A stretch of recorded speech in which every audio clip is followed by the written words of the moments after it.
Assalamualaikum warahmatullahi wabarakatuh. Siswa-siswi kelas 12 MIPA SMAN 1 Bulakamba, berjumpa lagi dengan saya Pak Indra Lesmana di mata pelajaran Matematika Peminatan kelas 12 MIPA. Sebelumnya bagi siswa-siswa yang baru diajar oleh Pak Indra, salam kenal ya, nama saya Indra Lesmana. Kita langsung saja ke bab 1. Bab 1 ini mempelajari tentang limit fungsi ya.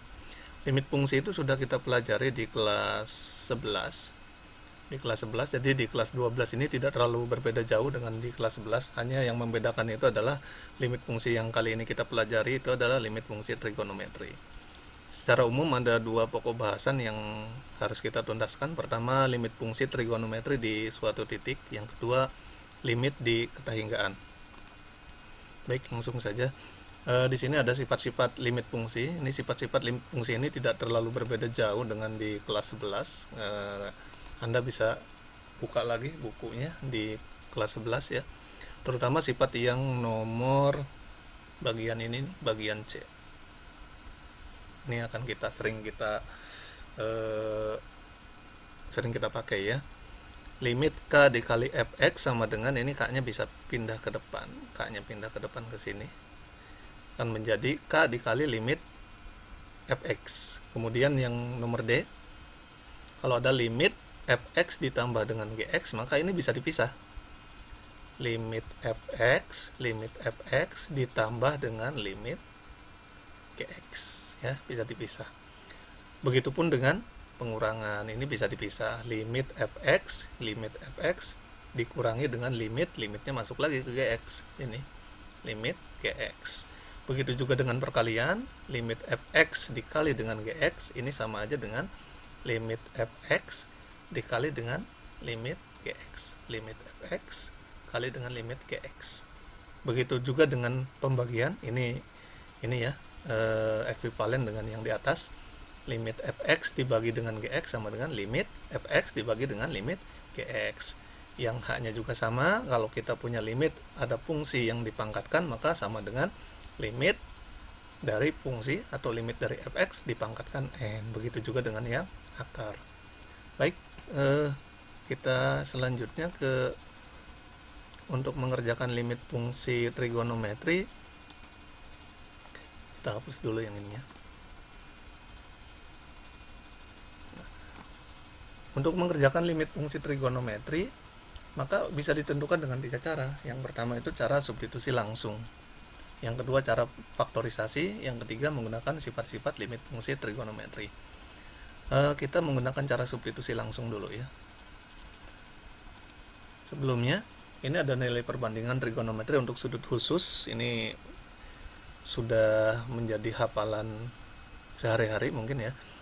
Ada 0 derajat, 30, 45, 60 sampai 90 derajat. Untuk sinusnya itu sinus 0 to 0, sinus 30 derajat setengah, sinus 45 itu setengah akar 2, sinus 60 itu setengah akar 3, sinus 90 itu adalah 1. Bagaimana untuk kosinusnya? Dibalik saja.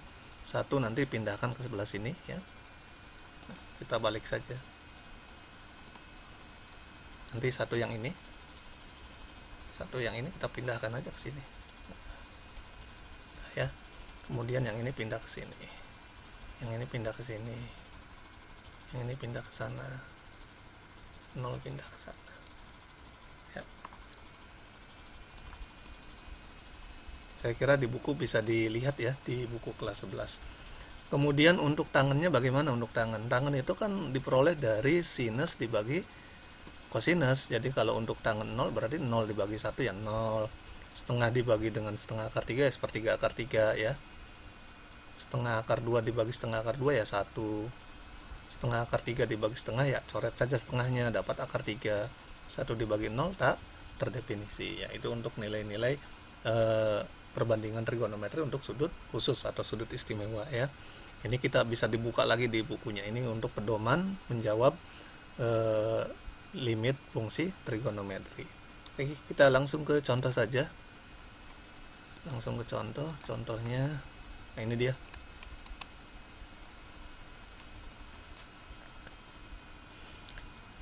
Tentukanlah nilai limit X mendekati pi per 3 untuk sin 2X dibagi dengan cos X. Oke.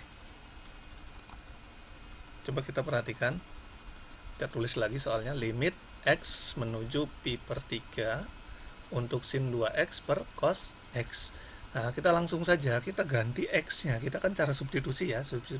Substitusi itu adalah mengganti. X-nya kita ganti. Ganti dengan apa? Nih, di sini.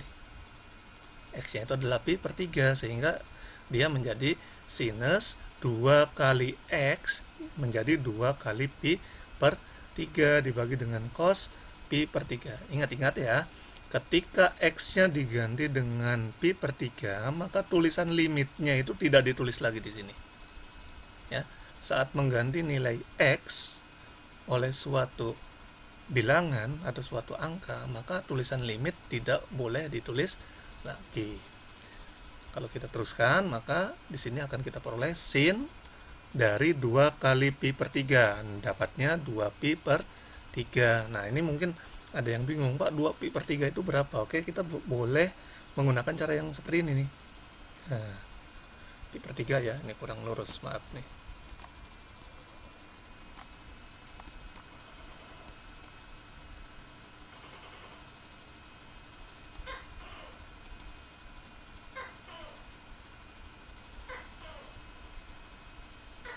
Oke.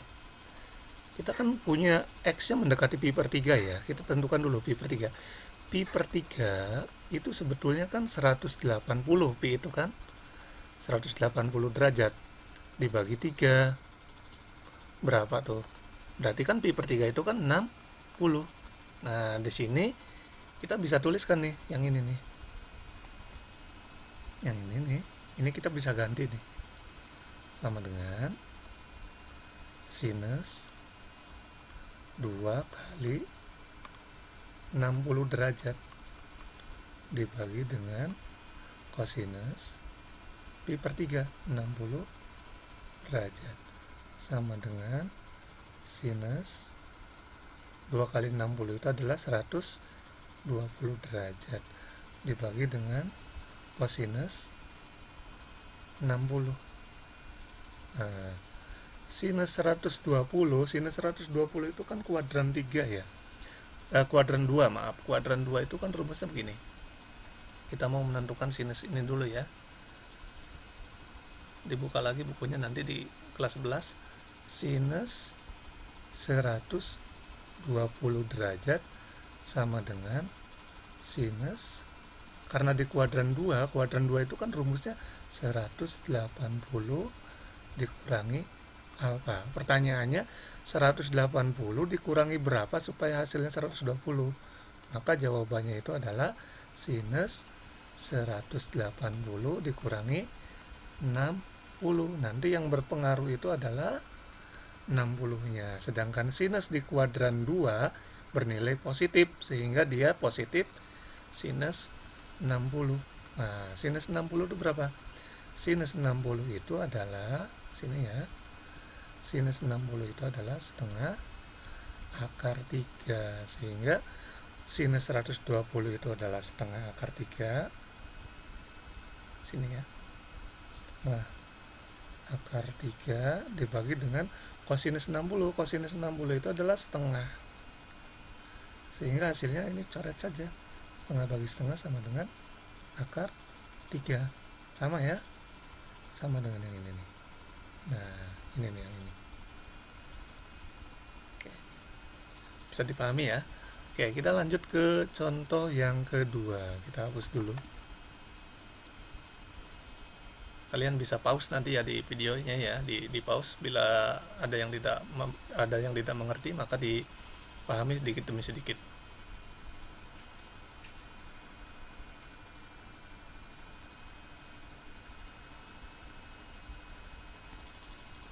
Oke, kita ke contoh yang berikutnya. Nah, contoh yang selanjutnya itu adalah tentukan nilai limit dari sinus X mendekati pi per 4 untuk sin min X ditambah dengan cos X dibagi dengan tangen X. Baik, kita jawab saja. Langsung kita tulis lagi soalnya. limit X mendekati pi per 4 untuk sin min X ditambah dengan cos X dibagi dengan tan X. Sama dengan, nah ini, sifat dari sinus negatif, ini bisa pindah ke depan negatifnya. Nah, sehingga dia menjadi negatif sinus X ditambah dengan cosinus X per tan X ya. Ini ada 3 sifat sebetulnya ya. Di kelas 11 sudah dibahas ini. Ada sin negatif X, ada cos negatif X, ada tan negatif X ya. Dibuka lagi di buku di kelas 11-nya. Kemudian kita lanjutkan. Nah, ini kan X-nya belum dirubah menjadi pi per 4, sehingga tulisan limit ini masih ditulis. Limit X menuju pi per 4 untuk min sin X ditambah cos X dibagi dengan tangen X. Di langkah selanjutnya, X-nya diganti dengan pi per 4, sehingga tulisan limitnya tidak ditulis lagi di sini. Min sin pi per 4 ditambah cos pi per 4 dibagi dengan tan pi per 4. Loh, kok ini bisa menjadi negatif setengah akar 2, di sini tambah setengah akar 2, dari mana? Lagi-lagi pi per 4-nya kita rubah. Pi per 4 itu kan sama dengan 180 derajat dibagi 4. Berapa 180 bagi 4? Hasilnya 45. Ya. Jadi sebetulnya yang ini tuh sama aja dengan negatif sinus 45 derajat ditambah dengan kosinus 45 derajat dibagi dengan tangen 45 derajat. Sehingga kalau kita melihat tabel negatif sin 45, ya berarti negatif dari setengah akar 2. Sin 45 nya kan setengah akar 2 ditambah dengan kosinus 45 sama setengah akar 2 juga dibagi dengan tan 45. Tan 45 itu adalah 1. Negatif setengah akar 2 ditambah dengan setengah akar 2 hasilnya 0. 0 dibagi 1 hasilnya adalah 0. Selesai ya. Nah, itu untuk metode atau cara substitusi. Oke. Setelah ini Pak Indra cukupkan saja untuk materi minggu ini ya, tidak usah terlalu banyak. Kemudian nanti ada latihan yang harus kalian kerjakan, kemudian kalian bisa kirim melalui Google Classroom atau melalui grup WA ya, terserah mana yang kalian anggap mudah. Ini soalnya. Nah, ini ada 3 soal, silakan kalian kerjakan nilai limit dari 3 soal ini dengan cara substitusi ya, karena kita baru belajar substitusi. Oke, demikian pembelajaran untuk minggu ini. Mudah-mudahan kalian sukses selalu. Terima kasih. Assalamualaikum warahmatullahi wabarakatuh.